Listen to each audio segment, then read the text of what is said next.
चली जाता तोहर सुगनी सुना हो पापा होइते ही कालुए के भोर हो।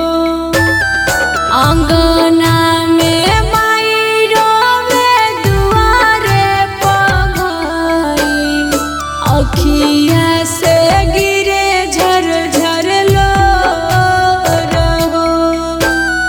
चली जइबो होइते ही भोर हो। करब कन्यादान बेटिया जू के रतिया कही के दिलावा कठोर गे। चली जइबे हमारा के छोड़ के चली जइबे होइते ही भोर गे।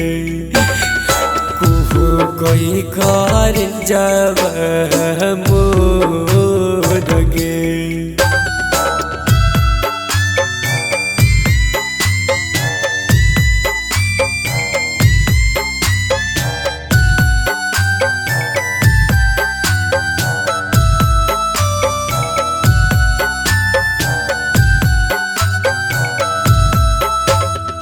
कुछ दिन और रहती सुना हो भैया और पैती तोहर प्यार हो। भेजै छहो किए ससुरार हो।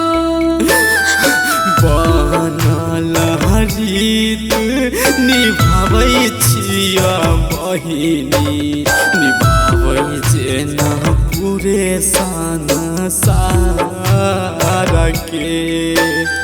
ससुरो में मिलत तोरा प्यार के।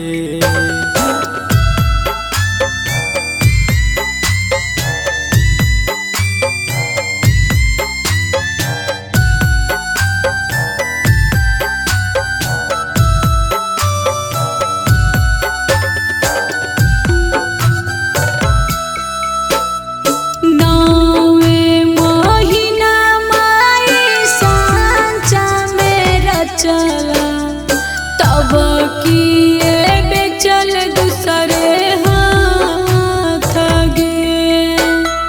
बचपन से पोसी पाली कलहु सयनमा सब दिन रखल माथवा पहाथ गे।